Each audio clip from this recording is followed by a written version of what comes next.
अस्सलाम वालेकुम नाज़रीन, मैं हूं आपका मेज़बान अब्दुर्रहमान। हदफ में आप सब लोगों को खुशामदीद। और आज की इस वीडियो में बात करेंगे न्यू वर्ल्ड ऑर्डर के पहले मरहले की। जी हाँ, पहला मरहला उसका आगाज हो चुका है और आगाज हुआ है भारत की रियासत आसाम से, जिसमें मुसलमानों की तादाद सबसे ज्यादा है। पूरे आसाम में मदारिस के ऊपर पाबंदी आयद कर दी गई है। ना वहां कुरान पाक की तालीम दी जा सकती है, ना कुरान पाक पढ़ा जा सकता है और ना ही पढ़ाया जा सकता है। तमाम मदारिस को बंद कर दिया गया है। और ये कानून उस कानून के बाद जो इससे पहले था, अगर आप पूरे भारत का मुआवजा करें तो पूरे भारत में 14% मुसलमानों की आबादी है और रियासत आसाम में सबसे ज्यादा जो आबादी है, जो रेशो है, परसेंटेज है, वो मुसलमानों की है। इनके 34% मुसलमानों की आबादी है, जिसमें ऑलरेडी वो पहले ही जो कानून, शहरियत का कानून था, वो यहाँ नाफिजुल अमल है, जिसमें 3.5 करोड़ लोगों की शहरियत मुअत्तल कर दी थी कि ये भारत के शहरी हैं ही नहीं। चाहे उसमें मुसलमान हैं, चाहे उसमें क्रिश्चियन हैं, चाहे उसमें सिख हैं, किसी भी मजहब से ताल्लुक है, उन्होंने पहले उनको अनरजिस्टर्ड कर दिया था, क्योंकि वो उनका कहना था कि शायद कुछ इसमें भारत से आए हैं, कुछ अफगानिस्तान से आए हैं, कुछ पाकिस्तान से आए हैं, तो हमें अपने आबाओ अजदाद के प्रूफ दे जी आप आए कहां से हैं। अब उसके बाद जो पहला मरहला शुरू हुआ है, जो उसका उन्होंने फायदा उठाना शुरू किया है, जो उसके बेनिफिट्स उठाना शुरू किए, क्योंकि एक मरतबा पूरे भारत में उन्होंने अपना प्रेशर तो क्रिएट कर दिया। अब उन्होंने जो उनका असल टारगेट है, मुस्लिम कम्युनिटी, मुसलमानों को बना दिया है, मदारिस पर कंट्रोल कर लिया है। और कोई भी मुसलमान अपने बच्चों को क्या खुद भी ना पढ़ सकता है ना पढ़ा सकता है। आप अंदाजा करें जिस चीज का आगाज अब हुआ है और आने वाले 20-25 साल बाद क्या हाल होगा। और इसी चीज का फायदा उठाते हुए अब यूरोप में भी यही होने जा रहा है कि जितनी भी मुस्लिम कम्युनिटी हैं, वहां उनके मदारिस हैं, उनको बंद किया जा रहा है। मुकम्मल बैन, किसी किस्म की कोई तालीम नहीं न दी जा सकती है और ना ही ली जा सकती है। और यूरोप में तो आपको पहले ही मालूम है कि घरों में कुरान पाक की तालीम पर पाबंदी है, और अगर आपने तालीम लेनी है तो आप मदरसे में आएंगे और वो भी लाउड स्पीकर के ऊपर आपको पढ़ाया जाता है, ताकि पता चल सके इन कैमरा कि आप क्या एक्टिविटीज कर रहे हैं।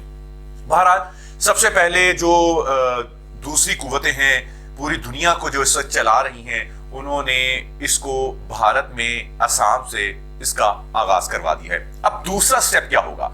दूसरे स्टेप में, क्योंकि पहले वो थोड़ा सा चेक करेंगे, अब दूसरे स्टेप में उन्होंने ये करना है कि पूरे भारत की जितनी मसाजिद हैं उसका कंट्रोल हुकूमत के पास होगा। यानी कि मुकम्मल तौर पर शट डाउन। जब चाहें मस्जिद को खोल दें और जब चाहें वो मस्जिद को बंद कर दें, ये उनके मुकम्मल इख्तियार में होगी। दूसरा कानून वो ये बहुत जल्द लेकर आ रहे हैं। रसूलुल्लाह सल्लल्लाहु अलैहि वसल्लम की हदीस है और हदीस पाक का मफहूम है कि दीगर कौमें तुम पर इस तरीके से टूट पड़ेंगी जिस तरह खाने वाले प्याले पर टूट पड़ते हैं।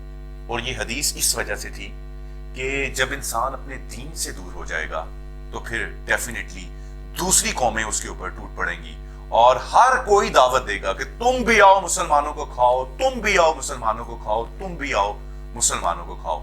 तो ये हदीस जो है आपके सामने है। और इसके साथ साथ रसूलुल्लाह सल्लल्लाहु अलैहि वसल्लम का फरमान अलीशान था कि हर आने वाला दौर दूसरे दौर से बदतर होगा। हर आने वाला दौर, क्योंकि जो लोग ये समझ रहे हैं कि 20-25 साल बाद ऐसा क्या होगा, कि कुरान पाक की तालीम ऐसा कैसे मुमकिन है, तो ऐसे ही मुमकिन है जैसे ये भी मुमकिन हुआ कि कभी ये सोचा भी नहीं जा सकता था कि अरब ममालिक इसराइल को तस्लीम करेंगे।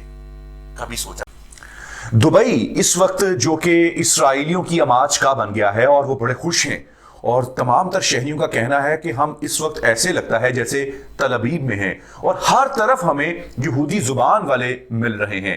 कभी आप लोगों ने ये सोचा था कि ऐसा मुमकिन है?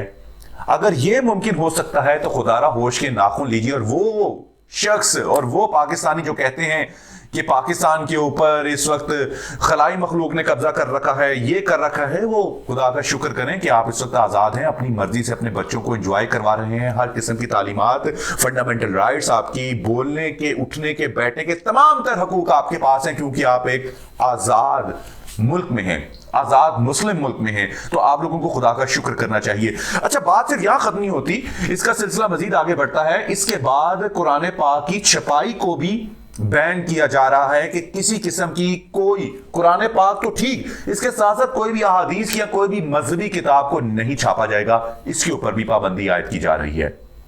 अब आप इस चीज का खुद ही अंदाजा करें कि मुसलमान किस तरफ जा रहे हैं।